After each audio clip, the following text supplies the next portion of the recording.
Hey there everyone, my name is Maddie and today I'm sharing my recipe for a gorgeous shimmering bath elixir. What's a bath elixir, you may ask? Well, it's a hydrating and soothing mixture of oils and moisturizers that bring your bath water to the next level. I love using this in my nighttime routine just to level up the whole entire routine, and I figured you guys would love it just as well. So I'm going to stop rambling and let's go ahead and jump right into it.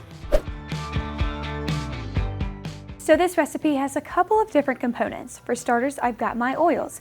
You can use just about any lightweight liquid oils that you want. If you want to sub these out, I recommend picking other oils that are easily absorbable and transparent like the ones I'm using. So I'm going to go ahead and mix these two together.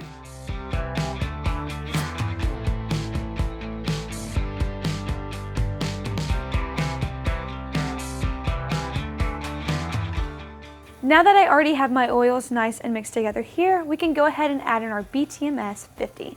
So this is a hydrating emulsifier that will help suspend our mica powders and solubilize the oils into the rest of our ingredients. As you can see, it's a solid, so it will need to be melted down into the oils in a double boiler. So I'm going to go ahead and dump this in here and then pop it into the double boiler.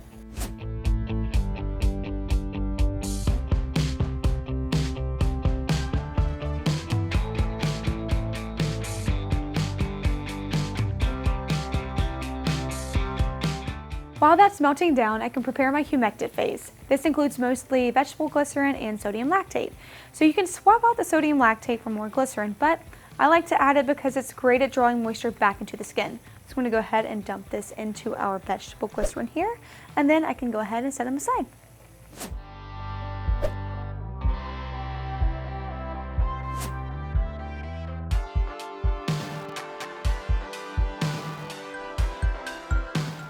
Okay, so it looks like our BTMS 50 is all melted into our oils, and I'm going to go ahead and just leave that in the double boiler for a moment while I go ahead and heat up our humectant phase in the microwave. So keep an eye while it's in there. We only wanted to get warm enough to be able to mix into this well. So I'm going to go ahead and pop it in. Alright, once both phases are warmed up, I can combine them. Ideally, they should be within 10 degrees of each other for the best emulsion possible. So I'm going to go ahead and use my temperature gun here, and we're going to check and see where they're at.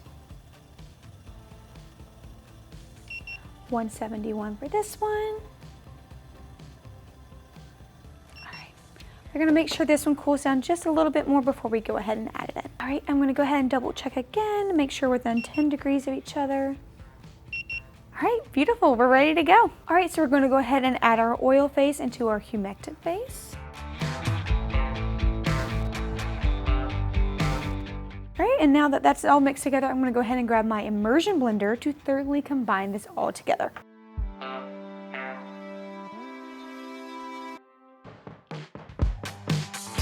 Alright, now that I have everything blended together, I'm going to go ahead and let it cool down a little bit while I prep everything else. So I've got some polysorbate 80, my fragrance, some preservative, and shimmering mica powder. So first I'm going to combine the fragrance and polysorbate and then mix well. I'm going to use one of our best sellers, white tea and ginger, which is the perfect relaxing bath time scent. So I'm going to make sure they're really mixed up, and then I'll go in with my mica powder.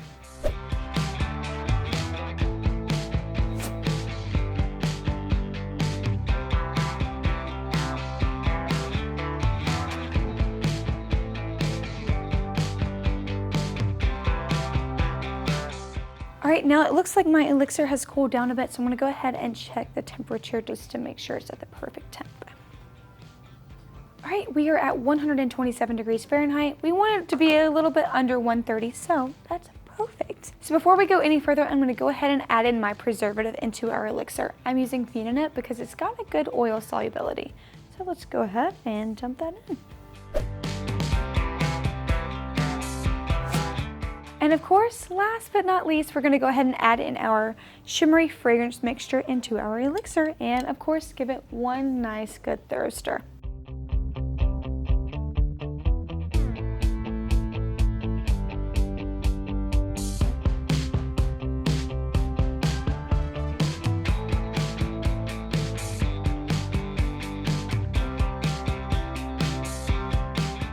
Alright, now everything is nice and mixed together, and so you do have the option where you can stay here. You have a beautiful, nice, natural shimmer, but I like to go a little step further, you know what I mean? So I'm going to go ahead and add in a teaspoon of some Super Sparkle. Of course, like I said, it's up to you, but I figured, you know, go big or go home, right? So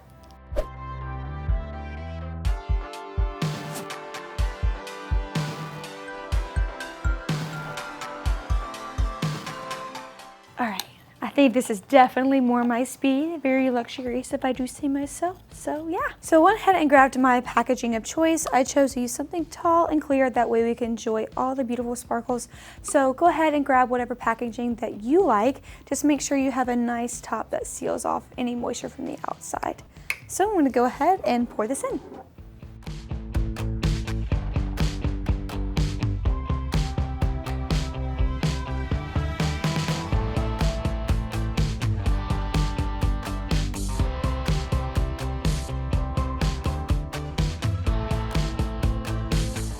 All right, now that this is all nice and packaged up, I thought, let's go the extra mile. So I went ahead and made my very own AFI little label. So I'm gonna go ahead and stick it on just to give it the full effect. So I made about 12 ounces of bath elixir, which cost me about $4 to make.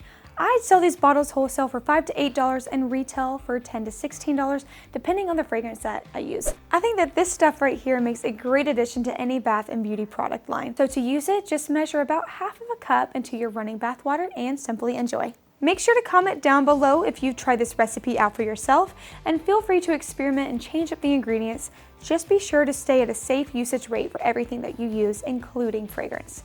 Well, I'm Maddie, and I hope you guys really enjoyed this one. I know I did, and I hope to see you guys in the next one real soon. Bye!